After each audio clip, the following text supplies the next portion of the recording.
बच्चों, आज हम हिंदी में पढ़ेंगे पद। ठीक है। यह संकलित है। इसमें अलग अलग कवियों की रचनाएं हैं। उन रचनाओं को आज हम पढ़ेंगे। ठीक है। तो सबसे पहले हम इन कवियों के बारे में संक्षिप्त रूप में जान लेते हैं। यहाँ हिंदी साहित्य के भक्ति काल के 4 कवियों के पदों को संकलित किया गया है। ठीक है। इसमें जो कवि हैं वे भक्ति काल के 4 कवि हैं, उनके पदों को ही संकलित किया गया है। इनमें तुलसी व सूरदास सगुण भक्ति काव्यधारा से हैं और कबीरदास और धनी धर्मदास जो हैं ये निर्गुण काव्यधारा के कवि हैं। ठीक।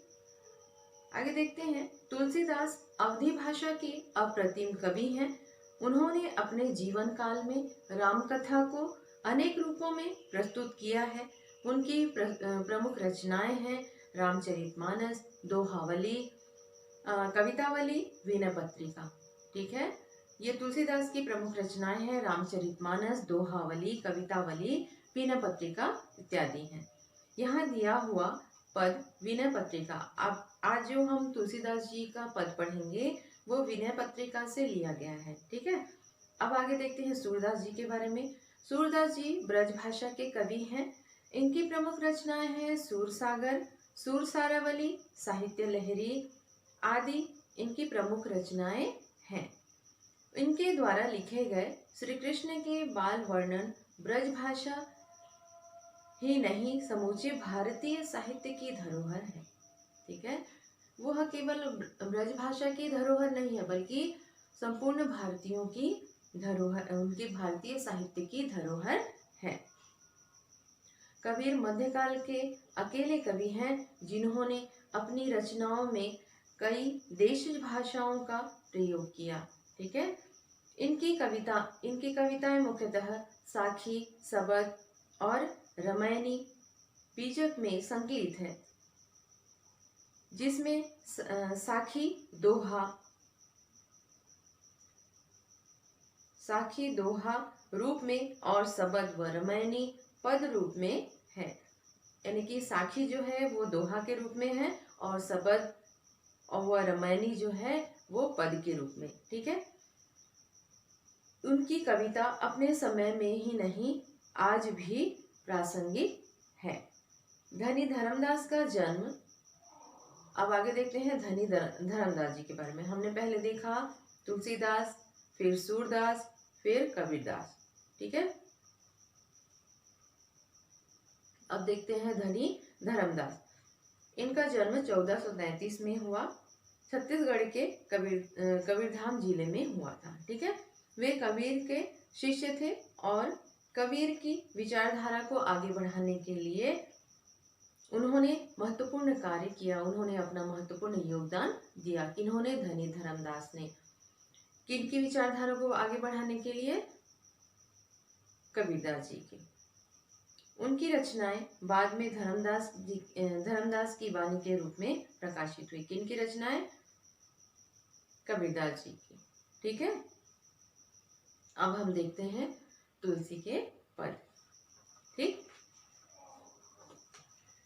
मन पछतई है अवसर बीते, मन पछतई है अवसर बीते, दुर्लभ देह पाई हरिपद भजु, कर्म वचन अरुहिते।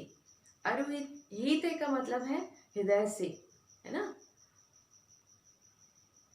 अगली पंक्ति देखते हैं, समझाऊंगी इसको। हम करी धन धाम संवारे, अंत चले उठी रीते। उठी रीते का अर्थ है खाली हाथ। सुत बनिता दी जानी स्वार्थ, ना करू नेह सब हीते। मन पछते हैं अवसर बीते, है ना। कवि कहते हैं कि अवसर बीतने के पश्चात पछताने से कोई लाभ नहीं। ठीक है। समय रहते यदि अवसर का लाभ उठा लिया जाए तो वह हमारे जीवन के लिए सार्थक हो जाता है, किंतु समय निकल जाने के पश्चात पछताने से उसका कोई लाभ नहीं है। इसलिए कवि कहते हैं अवसर रहते तुम हरि का नाम लो। यह दुर्लभ शरीर तुम्हें बड़े ही मुश्किल से मिला है, बड़े ही कठिन कठिन रूप से तुम्हें प्राप्त हुआ है यह शरीर, इसलिए यह मूल्यवान शरीर का सदुपयोग करो और यह समय जो तुम्हें मिला है इसका मन वचन कर्म से ईश्वर का नाम लेकर उसका सदुपयोग करो। बचे ना काल बलीते, कवि कहते हैं कि तू निर्बल है। क्यों निर्बल है? क्योंकि तुमसे बड़े बड़े शक्तिशाली जैसे रावण है, राजा बलि है ना, ये बहुत ही सहस्त्र बाहुबली शक्तिशाली थे, पराक्रमी थे। ये जब काल के हाथों से बच नहीं पाए तो तुम्हारी क्या औकात। इसलिए कवि कहते हैं कि समय रहते ईश्वर का नाम लो ताकि तुम्हें पुण्य प्राप्त हो, मोक्ष की प्राप्ति हो, ताकि तुम जाते समय अंत समय में खाली हाथ ना जाओ। तुम्हारे साथ क्या रहे जाते समय, अंत समय जब आप जाएं इस शरीर को छोड़कर, तो उस समय तुम्हारे साथ क्या रहे? ईश्वर का नाम। सुत बनितादि जानि स्वार्थ, ना करो नेह सभी ते। हम करी धाम सवारे, अंत चले उठ रीते। हम करके जो धन हम बटोरते रह जाते हैं और अपने जीवन को संवारने में लगे रहते हैं और ईश्वर का नाम भूल जाते हैं, तो कवि कहते हैं कि ऐसा नहीं करना है आपको, ठीक है? ये गलती आपको नहीं करनी है। हम करके आप ईश्वर का नाम भूलने की गलती मत करो, बल्कि तुम्हें अभी से ईश्वर का नाम लेना है ताकि अंत समय जब आए तो तुम्हारा हाथ खाली ना हो। सुत बनितादि जानि स्वार्थ रत, ना करु नेह सब हिते, है ना। कवि कहते हैं कि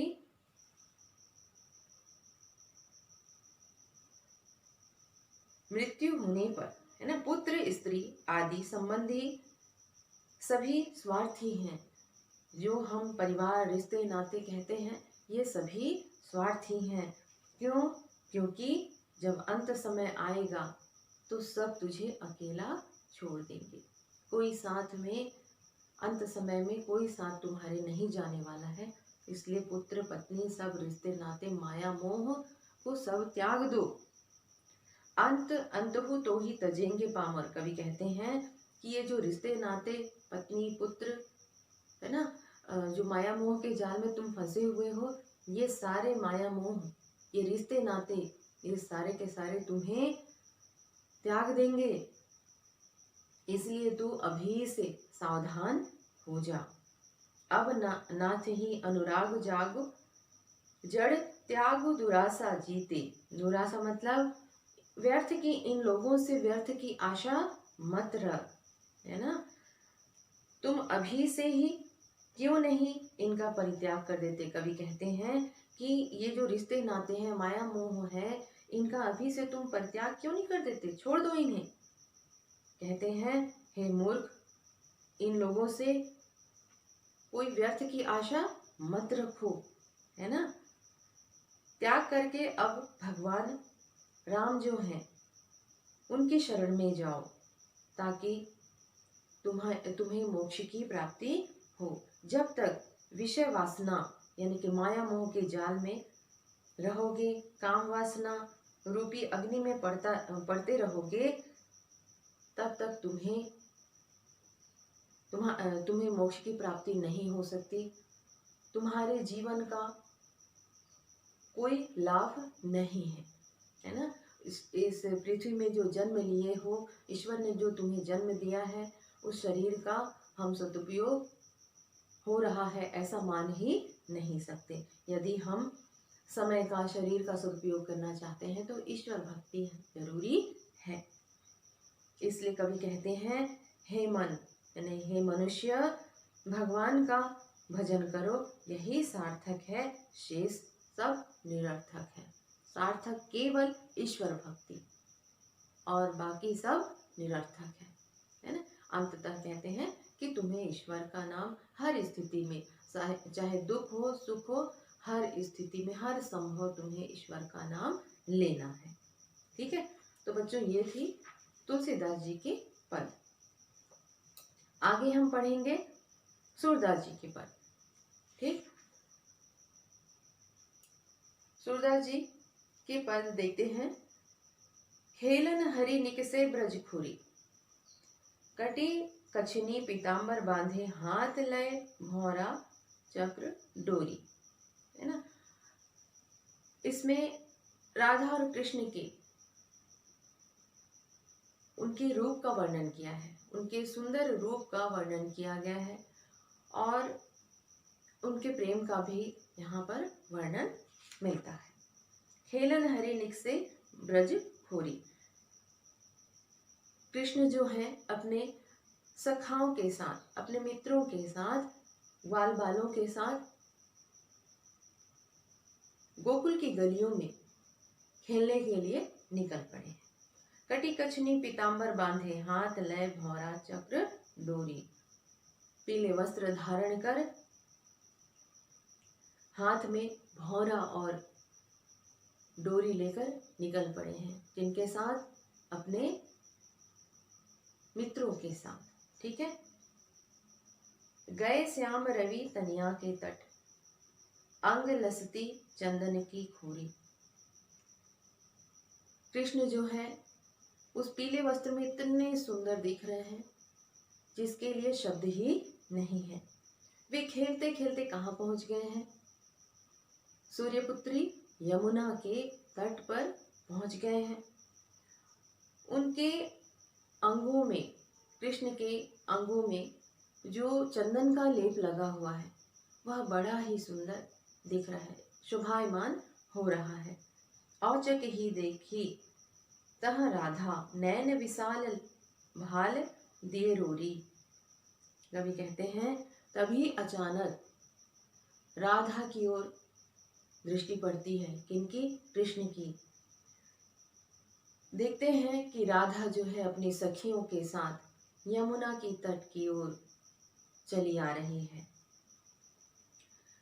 जो नीले वस्त्र, नीले बसन फरिया कटी पहिरे, है ना, जो नीले वस्त्र धारण की हुई है वो इतनी गोरी है और उसमें वो बहुत ही दूध के समान गोरी है। कौन? राधा। और उसमें उसने नीले वस्त्र धारण किए हैं जो उसके शरीर में शोभायमान हो रहे हैं, बहुत ही सुंदर दिख रहे हैं। नैन विशाल भाल दिए रोरी, और विशाल नेत्र हैं उसके, बड़ी बड़ी आंखें हैं और उसके माथे पे रोली का टीका लगा हुआ है। संग लड़किनी चली इति आवती, दिन थोड़ी अति छवितन गोरी। है ना। संग जो है अपनी सखियों के साथ इठलाती हुई चली आ रही हैं और अपने जो बेनी पिठी रूलती झकझोरी, उसकी जो लंबी चोटी है वो उसके कमर पे हिल रही है। जब वो चलते हुए आ रही है, इठलाती हुई चली आ रही है, तब उसकी जो चोटी है, लंबी चोटी है, वह लहरा रही है। ठीक है।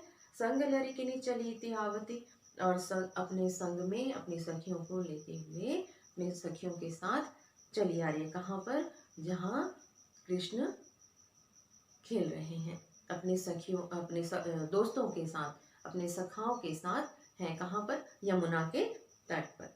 दिन थोड़ी अति छवि तन गोरी, और राधा उस नीले वस्त्र में बड़ी ही सुंदर दिखाई दे रही है। सूर्य श्याम देखत ही रीझ है, नैन नैन मिल परी ठगोरी। और सूरदास जी कहते हैं कि जैसे ही राधा और कृष्ण की आंखें मिलती हैं, दोनों के नैन एक दूसरे के सुंदर रूप को देखते हैं, तो एक दूसरे के सुंदर रूप में ही रीझ मतलब खो जाते हैं, अपना सुध बुध खो बैठते हैं। ठीक है। तो ये थी बच्चों सूरदास के पद। ठीक है। इसमें राधा और कृष्ण के प्रेम का और उनके सुंदर रूप का वर्णन किया गया है। ठीक। आगे हम, और ये ब्रज भाषा में थी। पहले जो तुलसी के पद हमने पढ़ा वो अवधी भाषा में।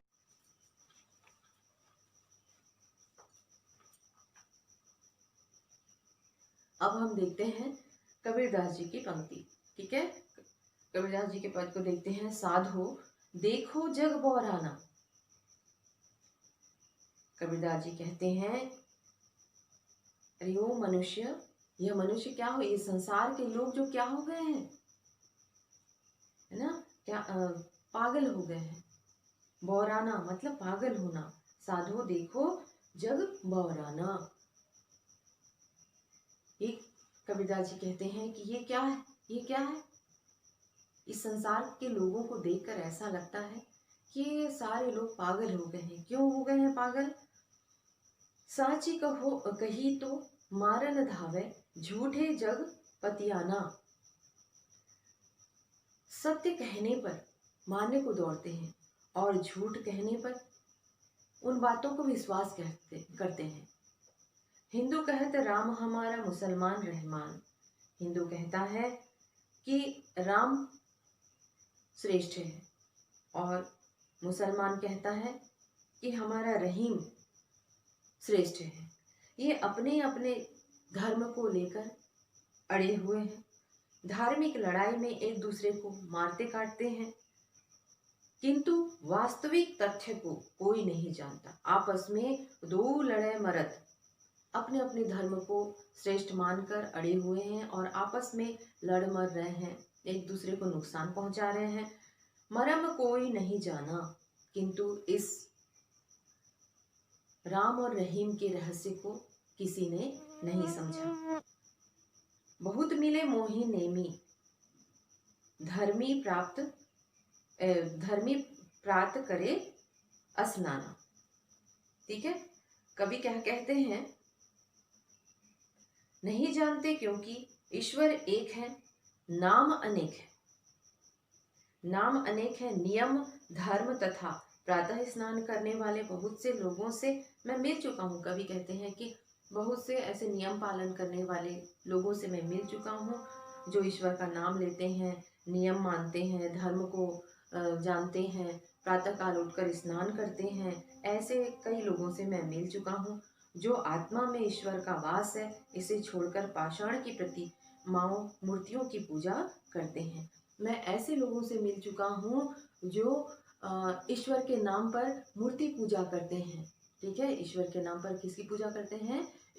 मूर्ति की पूजा करते हैं, किंतु उनके आत्मा में सचमुच ईश्वर का वास नहीं है। ऐसे लोगों का ज्ञान केवल दिखावटी होता है। ठीक है, ऐसे लोगों का ज्ञान जो मूर्ति पूजा करते हैं, केवल दिखावे के लिए पूजा करते हैं, ऐसे लोगों का ज्ञान कबीरदास जी क्या कहते हैं कि दिखावटी है। वे अज्ञानी हैं। जो आसन लगाकर ध्यान में बैठते हैं उन्हें इसका गर्व होता है। पीपल वृक्ष आगे कहते हैं, आसन मारे डिंब धरी बैठे, है ना। कुछ लोग ऐसे होते हैं जो आसन लगाकर ध्यान में बैठते हैं और अपने आप पर घमंड करते हैं कि देखो मैं ईश्वर का नाम ले रहा हूँ। मन में बहुत गुमाना, और मन में उन्हें बहुत ज़्यादा घमंड होता है कि मुझे बहुत ज़्यादा ज्ञान है। पीपर पाथर पूजन लागे, तीरथ बरत भुलाला। पीपल वृक्ष पत्थर की मूर्तियों के उपासक सभी तीर्थों का आवागमन तथा व्रतों में लीन हो जाते हैं। कौन? मनुष्य। साखी शब्द गावत भूले, आत्म खबर न जाना। वे वास्तविकता को भूल जाते हैं। वे ध्यान लगाते हैं, सुबह उठकर स्नान करते हैं, दिखावा तो बहुत करते हैं, किंतु वास्तविकता जो है, जो वो रहस्य है, उन चीजों को वो भूल जाते हैं। माला टोपी आदि पहनकर एवं तिलक लगाकर, है ना, माला दिखावा किस तरह करते हैं, माला धारण करके, टोपी पहनकर, तिलक लगाकर, है ना, एवं छापों के माध्यम से हिंदू हैं या मुस्लिम हैं का अनुमान लगाया जाता है। सच्चाई शब्द को भूलकर वे अपने आप को भी नहीं पहचान पाते। ठीक है, इस गूढ़ रहस्य को वो समझ नहीं पाते और स्वयं को भी वो भूल जाते हैं। स्वयं को ही भूल जाते हैं कि सचमुच उन्हें ईश्वर ने, वास्तव में ईश्वर ने उन्हें इस पृथ्वी पर क्यों भेजा है, उनका जन्म इस पृथ्वी पर क्यों हुआ है, इस वास्तविकता को वो भूल बैठते हैं। ठीक है, तो कवि इस पंक्ति के माध्यम से यह कहना चाहते हैं कि चाहे वो हिंदू हो या मुस्लिम, पाखंड, दिखावा, झूठे आडंबर को त्याग कर वास्तविकता को जानने का प्रयास करना चाहिए। ईश्वर के रहस्य को, उनके गूढ़ रहस्य को समझने का प्रयास करेंगे, और जिस दिन उसने उस गूढ़ रहस्य को यदि समझ लिया तो मानो उसने ईश्वर को प्राप्त कर लिया। तो बच्चों, ये थी कबीर की पंक्ति। ठीक है, अब हम देखते हैं उनके शिष्य धनी धर्मदास। हम सतनाम के व्यापारी, कोई कोई लादे कांसा पीतल, कोई कोई लौंग सुपारी।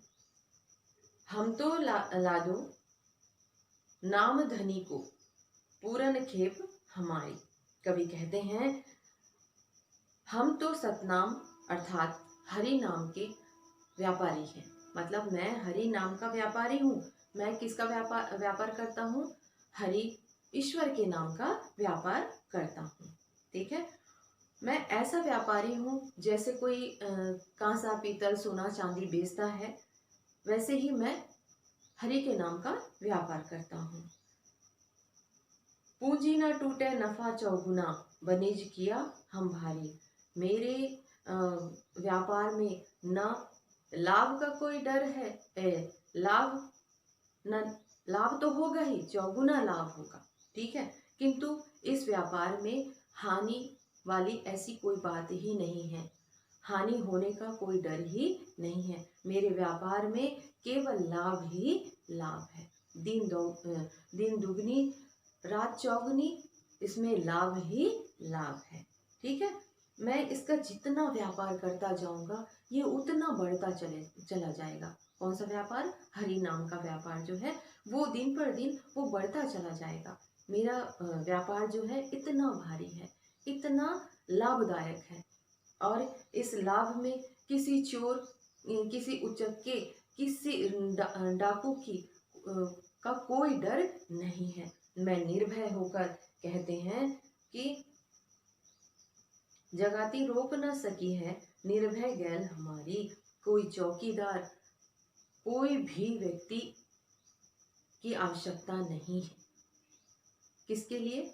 मेरे व्यापार के लिए। जो हरि नाम का व्यापार, कवि कह रहे हैं, जो मैंने हरि नाम का व्यापार किया है, उस व्यापार में किसी चौकीदार, किसी की सुरक्षा की आवश्यकता नहीं है। मैं निर्भय होकर किसी भी रास्ते चला जाऊं, मुझे किसी नफा नुकसान की आवश्यकता नहीं है, क्योंकि मेरा व्यापार ही ऐसा है। मोती बूंद घटही में उपजे, सुकिरत भरत कुठारी। नाम पदारथ लाद चला है, धर्मदास व्यापारी।